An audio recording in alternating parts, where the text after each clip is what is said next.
One word. That's all it took to shatter a life and build a new one.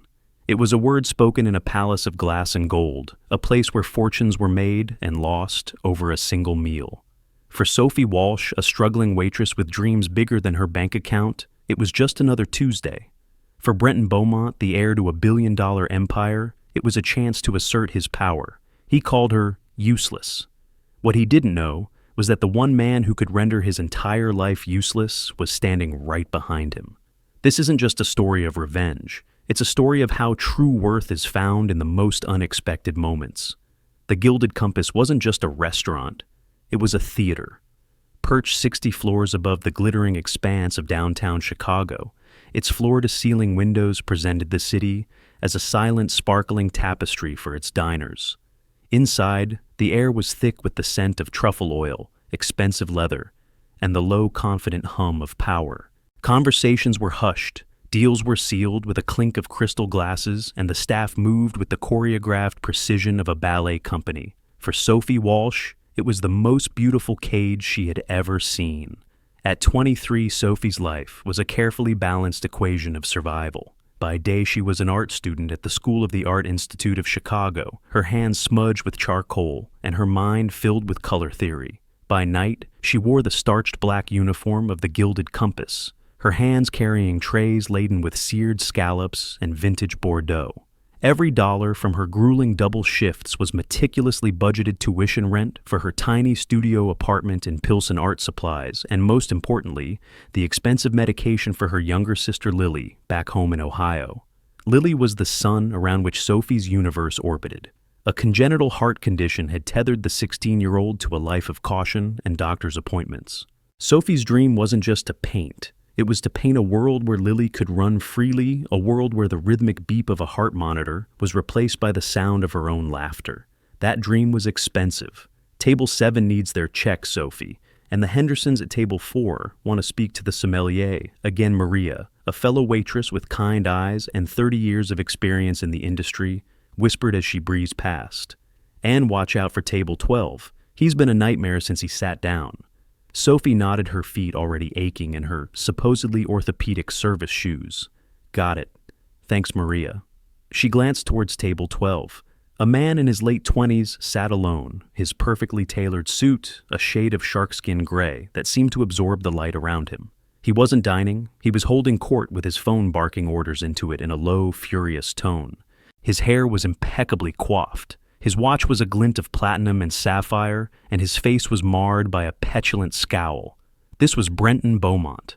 Sophie didn't know his name, not yet. To her, he was just Table 12, a familiar type of customer, the princeling, the man born on third base who thought he'd hit a triple. They were often the most demanding, the most dismissive, their insecurity masked by a thin veneer of arrogance. Her section was relentless. A cascade of orders, requests, and the polite yet draining performance of seamless service. She refilled water glasses, described the notes in the pan-seared duck breast with a conviction she didn't feel, and smiled until her cheeks ached. Through it all, her mind was a whirlwind. Did I remember to transfer the money for Lily's prescription? The critique on my charcoal series is tomorrow. I haven't even stretched the canvas. I have to finish that commission portrait by Friday. Her phone buzzed silently in her locker, and she felt a pang of anxiety. It was probably Lily. She'd promised to call before her shift got too crazy. A wave of guilt washed over her, as cold and sharp as the ice water she was pouring for a couple celebrating their anniversary. Finally, a lull. She caught her breath near the service station, her eyes drifting towards the window. The city lights below looked like a spilled handful of jewels. She imagined painting it not as a perfect sterile cityscape, but capturing the raw energy, the loneliness, the millions of stories unfolding in each tiny light. On a spare notepad, her fingers acting on instinct, began to sketch the scene, not with clean lines, but with frantic expressive strokes trying to capture the feeling, the emotion, the soul of the view. "Excuse me?" The voice was sharp, impatient. Sophie jumped, shoving the notepad into her apron pocket. It was him. Table 12. Brenton Beaumont had strode up to the service station, his phone now ominously absent. "Yes, sir. How can I help you?" Sophie asked, her customer service smile clicking back into place. His eyes, a pale, cold blue, raked over her from her slightly frazzled bun of auburn hair to her sensible black shoes. It was a look of instant dismissal. I ordered the Chateau Margaux, the 2005. That was 15 minutes ago. I have an important business call I need to prepare for, and I don't have time to sit around waiting for incompetent staff to figure out how to open a bottle of wine. Where is it? Sophie's internal database of the evening whirred. He hadn't ordered from her. He'd ordered from David the junior sommelier.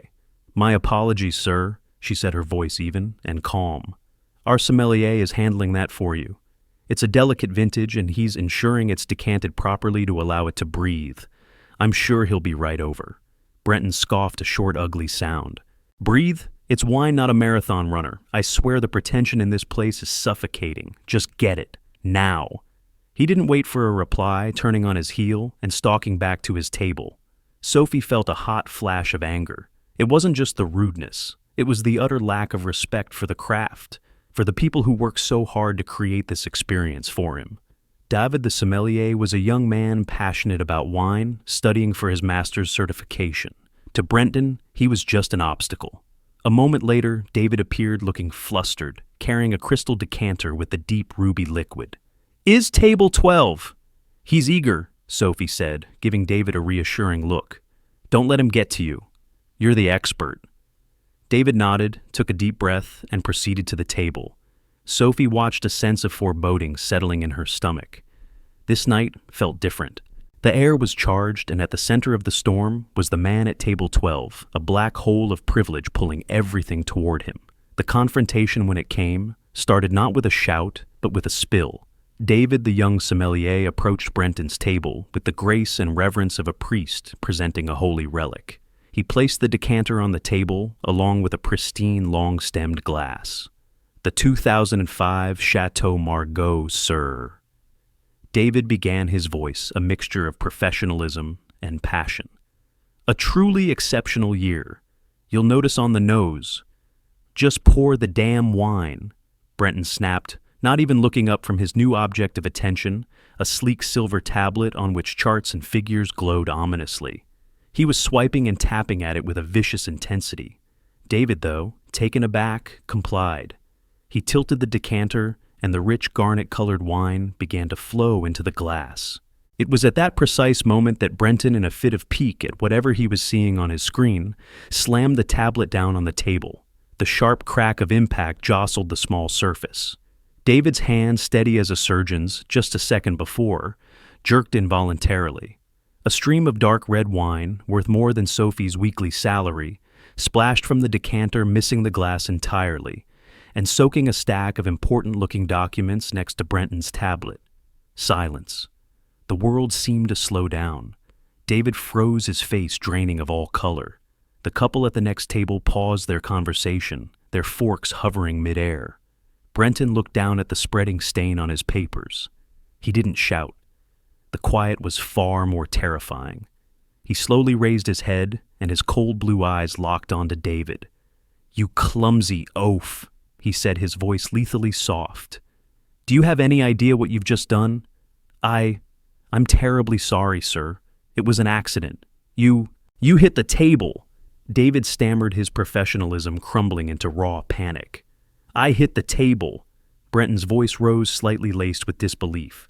"Are you blaming me for your incompetence? These are contracts for a $30 million acquisition, and you've just doused them in fermented grape juice."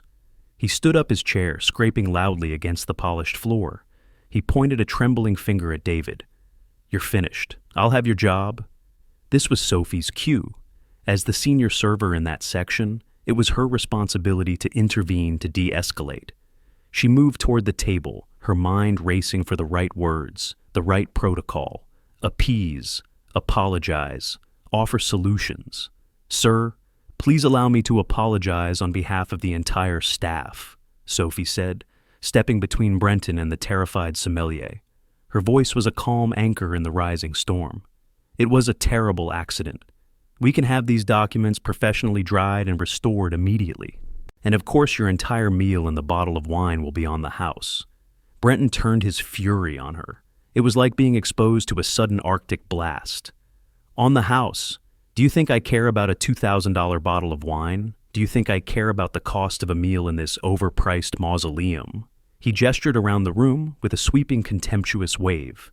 This isn't about money. This is about competence. This is about a basic ability to perform a simple task which your staff seems utterly incapable of. He jabbed a finger towards David, who was now being quietly escorted away by the floor manager. He's a disaster. And you, he said, his eyes narrowing on Sophie. You're just as bad, standing there with your placid little smile offering empty platitudes. Sophie held her ground, her chin high. She had faced down angry customers before, but this was different. This was personal, venomous. Sir, I am simply trying to resolve the situation. Resolve it, he laughed, a humorless grating sound. You can't resolve it. You're a waitress. Your job is to carry plates and smile, and when things go wrong, you are utterly, completely. He leaned in his voice, dropping to a conspiratorial, yet carrying whisper that seemed to suck all the air from the surrounding tables. Useless. The word hung in the air. Useless. It struck Sophie with the force of a physical blow. It wasn't just an insult lobbed in anger. It was a judgment. It was a dismissal of every 16-hour day, every sacrificed moment with her sister, every ounce of energy she poured into her art, her studies, her survival. It was a denial of her very existence as anything more than a function, a tool that had failed. For a split second, the mask of the professional waitress shattered. He saw it in her eyes, a flash of profound hurt, quickly replaced by a steely, defiant fire. She didn't cry. She didn't shout. She simply held his gaze, her silence a more powerful rebuke than any word she could have spoken. In that silent standoff, Sophie felt something shift within her. It was the quiet, dangerous click of a boundary being crossed, a limit being reached. She was no longer just a waitress trying to de-escalate. She was Sophie Walsh, a woman, a sister, an artist, and she would not be defined by this cruel, entitled boy. No one, she said, her voice low, but clear, resonating with a strength she didn't know she possessed, has the right to speak to another person that way. Brenton looked stunned, as if a piece of furniture had just spoken back to him, his face contorted with rage. Oh, you have no idea who you're talking to. I will have this entire restaurant shut down. I will buy this building and turn it into a parking lot just to erase the memory of your insolence. He was puffing himself up, preparing for a final, annihilating tirade. His mouth opened to deliver it, but the words never came. Because at that moment, a new figure entered the scene. A man had been standing near the entrance, observing the entire exchange. He was older, perhaps in his late 50s, dressed in a simple but exquisitely tailored navy suit. He had an air of quiet, unshakable authority that made Brenton's blustering seem childish by comparison. His face was lined with experience, and his eyes, a shade of blue startlingly similar to Brenton's, held a deep, profound disappointment. He walked forward, his footsteps silent on the thick carpet. The floor manager, who had been rushing over, stopped dead in his tracks, his face paling. Mr. Beaumont, the manager breathed, his voice barely a whisper. We weren't expecting you. The older man didn't acknowledge him.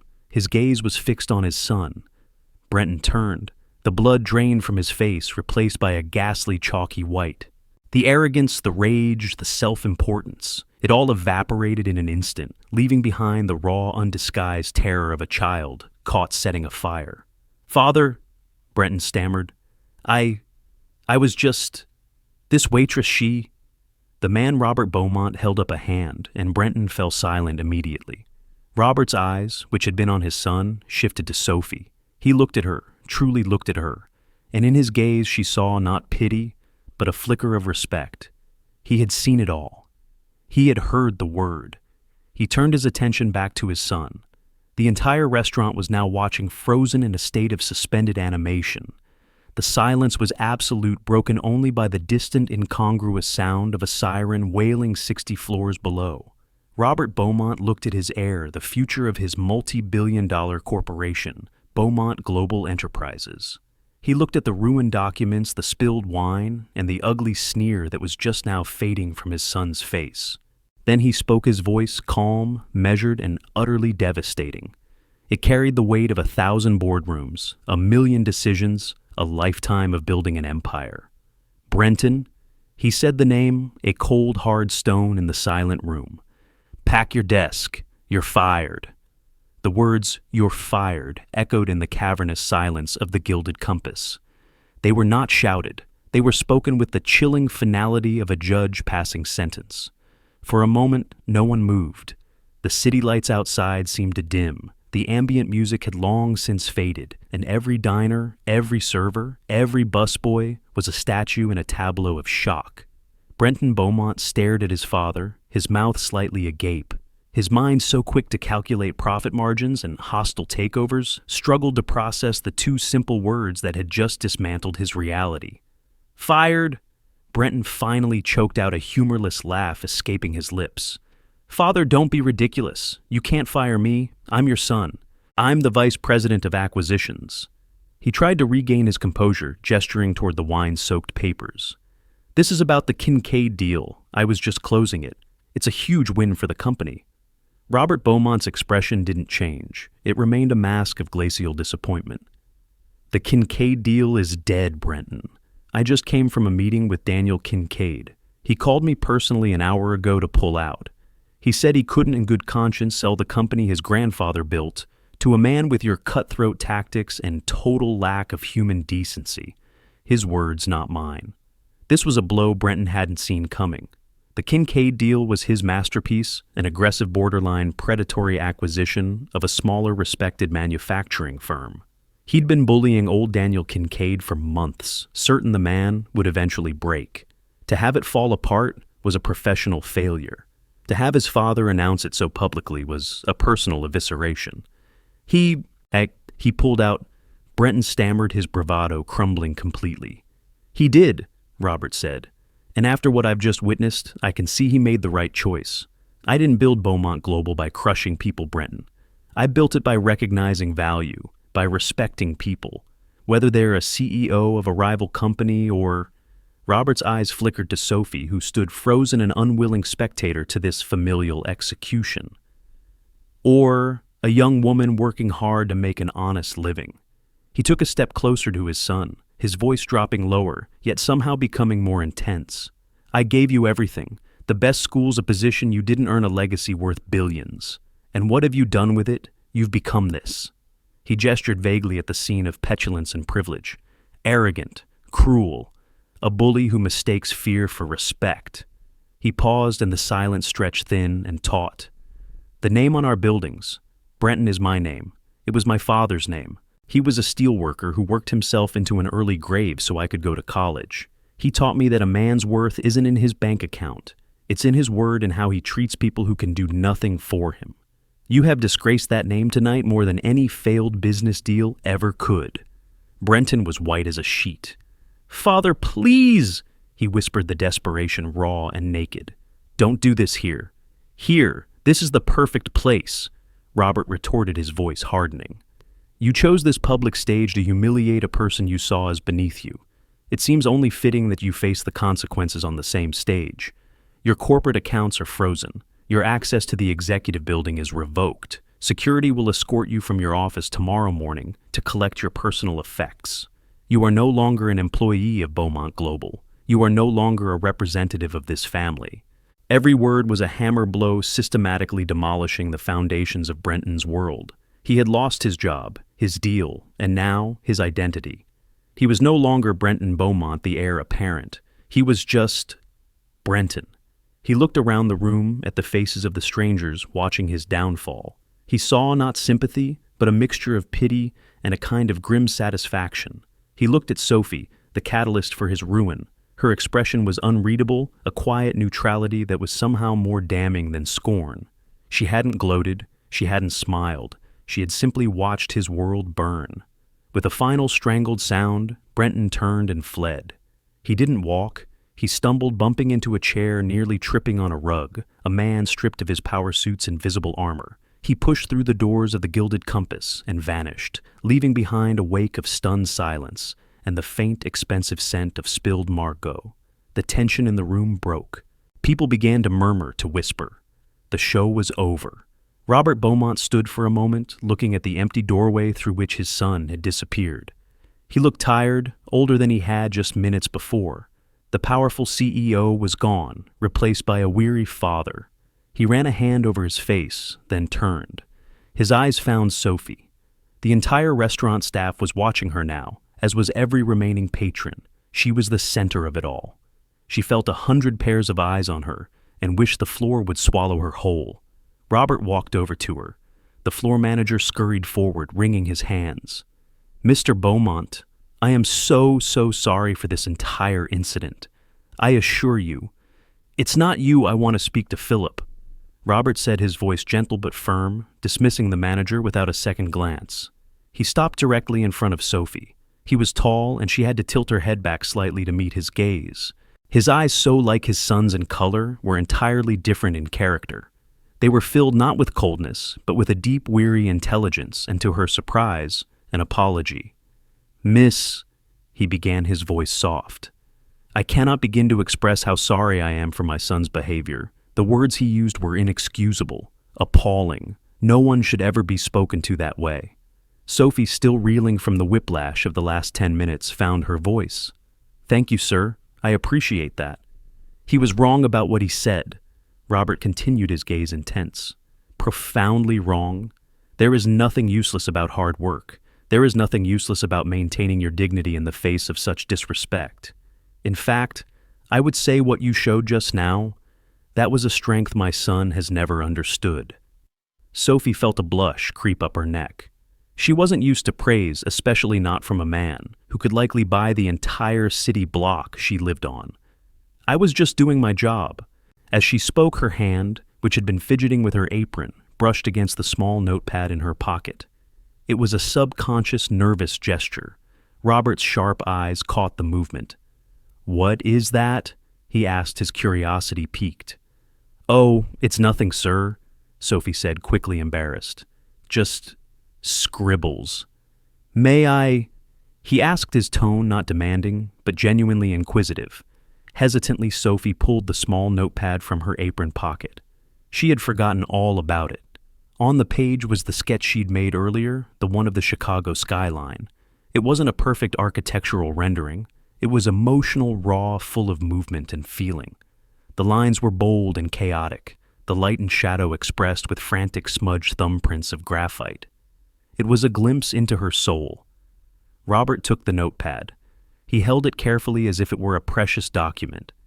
He studied the sketch for a long moment. The billionaire, the titan of industry, was silent, completely absorbed by a waitress's doodle on a cheap pad of paper. He looked up from the sketch, then back at her.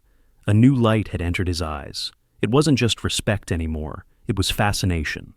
"These are not scribbles, Miss..." He paused, realizing he didn't know her name. "Walsh," she supplied quietly. "Sophie Walsh.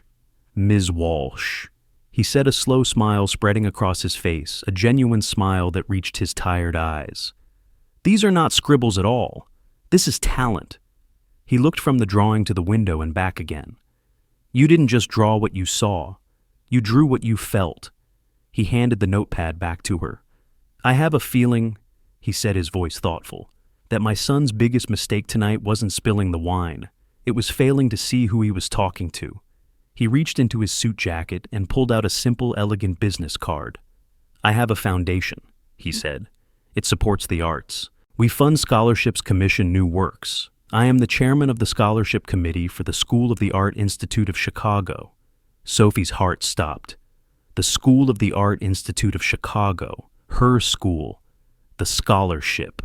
The one she'd poured her heart and soul into applying for. The one whose final decision was due next week. The one that was her only hope of finishing her degree and giving Lily a better life. Her world, which had been turned upside down once tonight, tilted on its axis all over again. The gilded compass never fully recovered its composure that evening. After Robert Beaumont left a quiet but firm, "I will take care of everyone's bill tonight," hanging in the air, the atmosphere was irrevocably changed. The theater had been breached. Real life, in all its brutal, unpredictable glory, had stormed the stage. Sophie finished her shift in a daze. Maria took over her remaining tables, shooting her worried, inquisitive looks. Philip, the manager, told her to take the next 2 days off paid. It wasn't a punishment. It was a confused acknowledgement that she was now something more than just a waitress. She was the girl who had gotten the Beaumont heir fired. Walking out of the service entrance and into the cool Chicago night, Sophie's mind was a maelstrom. She clutched Robert Beaumont's business card in her hand. The cardstock was thick, the lettering a simple embossed silver, Robert Beaumont Chairman, the Beaumont Foundation. Below it, a phone number and an address in the Fulton Market District. He's the chairman of the scholarship committee. The thought repeated itself, a dizzying refrain. The man who held her future in his hands had just witnessed her at her most vulnerable, and then, inexplicably, at her strongest. He had seen her sketch. He had called it talent. Was this a cruel joke by the universe, or the strangest, most terrifying opportunity of her life? She finally remembered her phone. Pulling it from her locker, she saw 3 missed calls from Lily. Her heart sank with guilt. She immediately dialed back. Soph. Is everything okay? Lily's voice, though, weak, was filled with concern. You missed our call time. Sophie leaned against the cold brick of the alleyway, the city's cacophony, a dull roar around her. I know, Lilybug. I'm so sorry. It was a complicated night. Complicated good or complicated bad? Sophie laughed, a sound that was half exhaustion, half disbelief. I honestly have no idea. She decided not to tell Lily everything, not yet. It was too much, too unreal. She didn't want to give her false hope or unnecessary stress. Just a crazy customer, but it's all over now. How are you feeling? Did you take your meds? They talked for 20 minutes, the conversation a familiar, comforting rhythm that grounded Sophie back to what was real, what mattered. Lily's breathing the latest gossip from her high school, her excitement about a new book she was reading. This was her why. This was the reason for the double shifts, the aching feet, the endless struggle. Meanwhile, in a penthouse apartment overlooking Millennium Park, a different kind of conversation was taking place. Brenton Beaumont paced his vast minimalist living room like a caged tiger. He had already consumed half a bottle of scotch, but the alcohol did nothing to numb the searing humiliation. He had called the one person he thought could fix this, his mother, Eleanor Beaumont. She had arrived wrapped in cashmere and a cloud of expensive perfume, her face a carefully constructed mask of concern. He can't be serious, Brent and Eleanor said, her voice smooth and placating. Your father is a dramatic man. He was making a point. It will all blow over by morning. I'll talk to him. You didn't see him. Mother Brenton spat, whirling to face her. He wasn't being dramatic. He was cold. He looked at me like I was a stranger, like I was a liability he was cutting loose. The memory of his father's eyes made him shudder. And in front of everyone. That waitress. Those people. Oh, darling, forget the staff.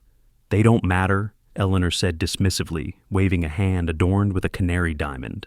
This is about the Kincaid deal. Robert is furious it fell through. He's blaming you.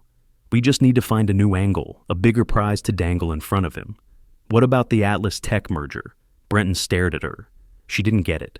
She saw this as a business problem, a negotiation. She couldn't grasp the fundamental shift that had occurred. He didn't care about the deal, Mother. He cared about the waitress. He talked about grandfather, about being a steel worker. He said, I'd disgrace the family name. Eleanor sighed, her patience wearing thin. Your father gets sentimental.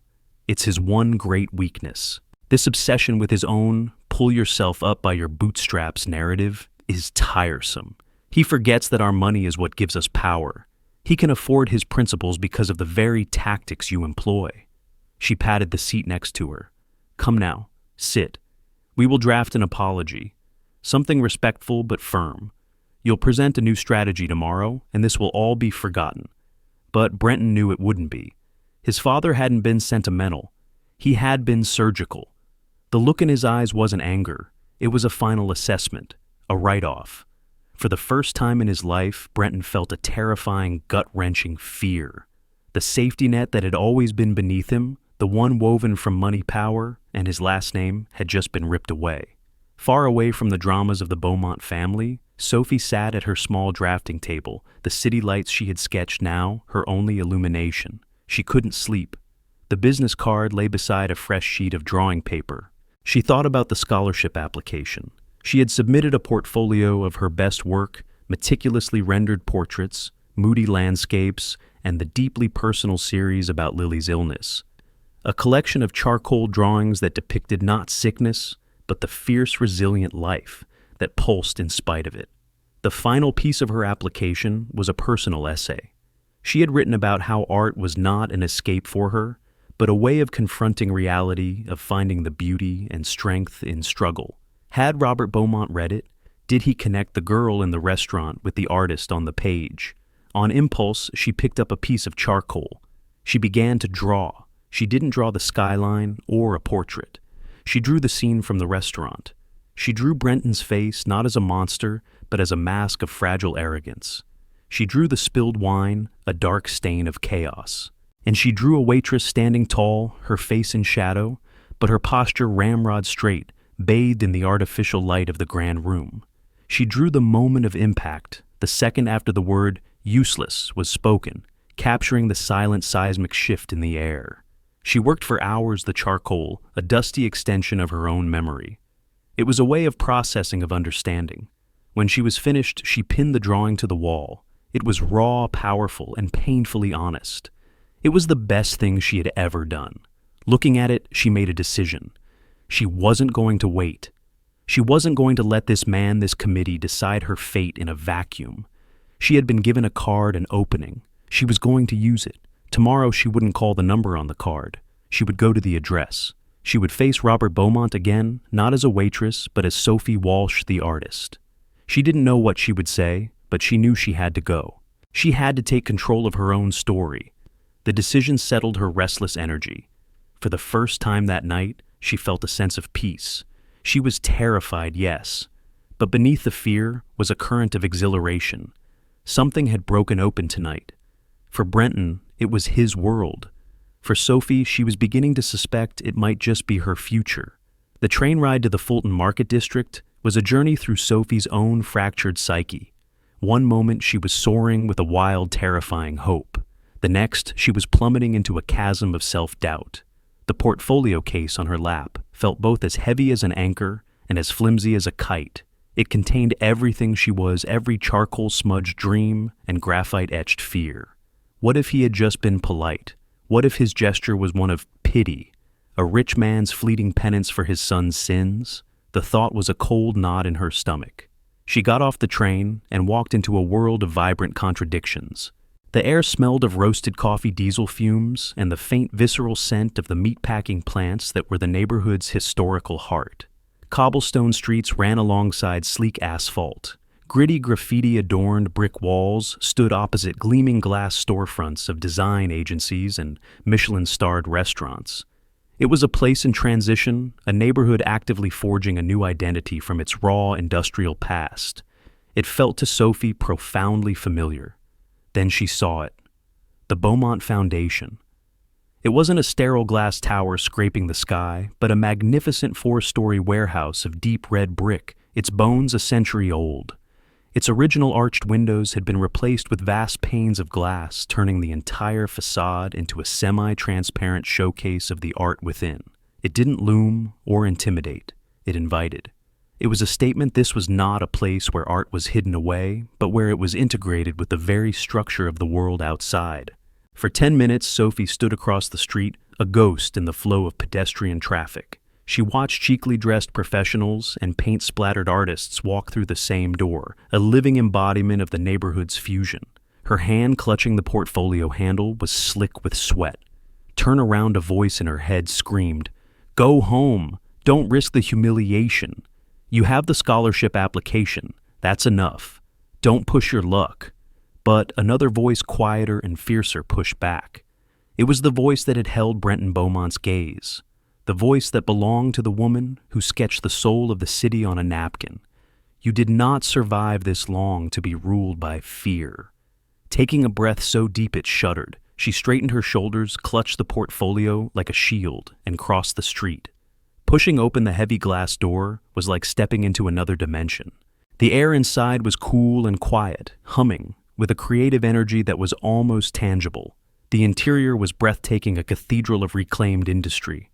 Exposed brick walls, scarred with the ghosts of a century of labor, soared towards a ceiling of massive aged timber beams. Sunlight streamed down from enormous skylights, illuminating a vast open-concept gallery space. Sophie the artist took over. Her eyes drank in the details. She saw how the hardness of the polished concrete floor was softened by the vibrant, chaotic colors of a massive abstract canvas on the far wall. She noticed how a twisted steel sculpture, all sharp angles and aggressive lines, was positioned directly under the soft, diffuse light of a skylight, creating a conversation between the industrial and the ethereal. This wasn't a corporate lobby with a few token pieces of art. This was a space curated with love, with a deep intellectual and emotional understanding of how art occupies a room and speaks to the soul. For the first time that day, a sliver of her fear was replaced by a profound sense of belonging. A young woman at a minimalist desk of brushed steel looked up, her smile polite but practiced. "Can I help you? I'm here to see Mr. Robert Beaumont," Sophie said, her voice steadier than she expected. "Do you have an appointment?" The receptionist asked, her fingers hovering over a sleek embedded tablet. "No," Sophie confessed, her courage wavering for a second. "I don't, but he gave me his card last night. He asked me to reach out. My name is Sophie Walsh." The name landed with a subtle but definite impact. The receptionist's professional mask softened into genuine curiosity. Her eyes flickered with recognition. The story, it seemed, had become internal company lore overnight. "Ah, one moment, Ms. Walsh." She picked up a receiver, her voice a low, discreet murmur. After a moment, she hung up, her gaze on Sophie, now tinged with a new respect. "He'll see you. His office is on the 3rd floor. Take the main staircase and cross the sky bridge at the end." The journey felt symbolic. The floating staircase of perforated steel felt light, almost unreal, beneath her feet. With each step upward, the sounds of the entrance lobby faded, replaced by a reverent hush. At the top, a glass-walled sky bridge stretched across the atrium, connecting the main building to a smaller wing. Walking across it, suspended high above the gallery floor, Sophie felt a wave of vertigo. She looked down at the art below, the sculptures, the paintings, the installations, and felt as though she were crossing a threshold, leaving the spectator's world behind and entering the arena. Robert Beaumont's office was at the end of the bridge, its door a simple slab of reclaimed wood. It was open. He wasn't behind his desk. He was standing by the massive window that constituted the entire back wall, his hands clasped behind his back as he watched the ceaseless activity of the neighborhood below. He turned as she hesitated at the doorway. Today he wore a simple dark gray cashmere sweater and tailored trousers, looking more like a thoughtful professor than a ruthless CEO. "Ms. Walsh," he said, and his voice was calm and welcoming. There was no surprise in it, only a quiet confirmation. "I had a feeling I would be seeing you today. Please come in." "Mr. Beaumont." She began stepping into the room. "Thank you for seeing me. I know I should have called. I apologize for showing up unannounced, but after last night—" "No apology is necessary," he interrupted gently. "I understand completely." He gestured not towards the imposing desk, but to a pair of worn, comfortable-looking leather chairs near the window. "Please, sit." The gesture immediately disarmed her. He was consciously choosing conversation over confrontation, equality over hierarchy. She sat, placing her portfolio on the floor beside her, as if it were a sacred object. He sat opposite the light from the window, framing him, his eyes clear and direct. "I spent the first 2 hours of my morning on the phone with the board of the Art Institute," he began, his voice even. "And then I spent another hour reading every line of your scholarship application." Sophie's heart leaped into her throat. "Oh, your work is stunning," he said, and the word didn't feel like flattery. It felt like a diagnosis. "But a portfolio only tells half the story." He nodded towards the case on the floor. "May I?" Nodding, her hands trembling slightly, Sophie lifted the heavy case and laid it on the low table between them. She unzipped it, her fingers clumsy. The air felt thick with anticipation. It was one thing for him to see JPEGs on a screen. It was another to be present with the work itself, with the texture of the paper and the raw, dusty residue of the charcoal. He leaned forward, not touching, but studying. He looked at her landscapes, the brooding, impressionistic studies of the lakefront under a stormy sky. Then he paused on the centerpiece of her portfolio, the series she had poured her soul into. "The Heart's Cadence." He read the title aloud, his voice soft. He looked up at her. "Tell me about your sister." The question was so direct, so personal, it broke through her nervousness. "Her name is Lily," Sophie said, her voice finding its strength. "She has a congenital heart defect. For as long as I can remember, our lives have been measured by the sounds of machines, by rhythms and beats. I used to hate those sounds. But then, I started drawing them, trying to find the life, the rhythm of her inside the rhythm of the machine. It's not about sickness. It's about the fierce, stubborn way her heart keeps fighting." He nodded slowly, his eyes fixed on a drawing of a spectral EKG line that morphed into a flock of birds taking flight. "It's magnificent work, Ms. Walsh. Mature, deeply empathetic, and technically brilliant. You have a rare gift. You don't just show people an image, you make them feel the story behind it." This praise, so specific and insightful, was a balm on a wound she hadn't known was so deep. Tears pricked the corners of her eyes. "Thank you, sir. That means everything."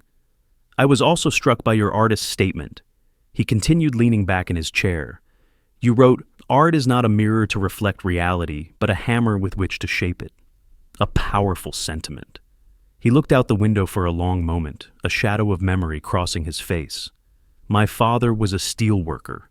His hands were calloused and scarred, but he could look at a pile of worthless iron ore and see a bridge that would stand for 100 years. He used to tell me, 'Robbie, everything in this world, even people, has a purpose. Sometimes you just have to apply enough fire and pressure to burn away the impurities and find the strength inside.' He believed in shaping things." He brought his gaze back to her, and it was intense, filled with a complex mix of regret and resolve. "Last night I saw a young woman who could withstand a great deal of fire. This morning, looking at this work, I see an artist who knows how to use it." A heavy silence settled between them, charged with unspoken meaning. "I need to be honest with you, Ms. Walsh," he said, his tone shifting. "My son's actions have forced a reckoning. For years I tried to shape him into a successor. My successor. I see now that was my great failure. I was trying to forge a replica of myself, using the heat of expectation and the pressure of wealth, and I failed to see the man who was actually there. I gave him power, but I never taught him its purpose. I never taught him how to build, only how to acquire." He sighed, the sound resonating with a profound paternal sorrow. "He created a void in my company and in my family's legacy. A void I have no intention of leaving empty." He stood and walked to his desk, retrieving a thick, handsomely bound prospectus. The cover was simple and elegant, with a stylized image of a phoenix rising. He handed it to her. The title read, "The Phoenix Initiative, Rebuilding Community Through Art." "The Beaumont Foundation is launching its most ambitious program ever. We're going to build and fund free access art studios in underserved communities. We'll commission public murals from local artists. We'll create after-school workshops for children who have never held a paintbrush. We need someone to help lead it, someone with vision, with passion, someone who understands that art isn't a luxury, it's a necessity." Sophie stared at the prospectus, her mind struggling to keep pace. The words on the page blurred. This was everything she believed in, everything she dreamed of doing if she ever had the chance. "The scholarship, let me be clear, is yours," Robert said firmly. "The committee's decision was unanimous, based solely on the merit of your work. That was settled before I ever walked into that restaurant. But I am here today to offer you something more, something you have also earned." He let the statement hang in the air before continuing. "I am offering you a job, Ms. Walsh, a full-time position as the first artist in residence and program coordinator for the Phoenix Initiative. It would come with a competitive salary that will allow you to focus entirely on your art and this work. It includes a private, fully stocked studio space right here in this building. You will have a significant budget for materials and for commissioning other artists. And you will have the full support of my foundation to bring your vision for this program to life. You will finish your degree, of course. We will build your work schedule around your studies. This isn't about replacing your education. It's about starting your life's work, now." Sophie's world tilted on its axis, and then shattered into a million dazzling pieces. A salary, a studio, a budget, security. The word exploded in her mind. No more choosing between canvas and Lily's medication. No more exhaustion so deep it felt like it was in her bones. It was a lifeline, a rescue, a miracle forged in the crucible of last night's disaster. Why? The word was a whisper torn from the deepest part of her, a plea for understanding in the face of an impossible gift. Why me? Robert Beaumont leaned forward, his expression stripping away the CEO and revealing the man, the father, the builder. Because my son stood in a room full of people and called you useless. He tried to diminish you, to erase you. I have spent my entire life trying to prove that the people this world dismisses, the steelworkers, the waitresses, the struggling artists, are the very ones who possess the strength to build it up. He tapped the prospectus in her lap. He created a void with an act of destruction. I intend to fill that void with an act of creation. And frankly, Ms. Walsh, after seeing your portfolio and witnessing your character, I can't imagine a more qualified person for the job. You understand the struggle. You have the vision. You're the hammer. The tears that had been threatening all morning finally broke free, streaming silently down her cheeks.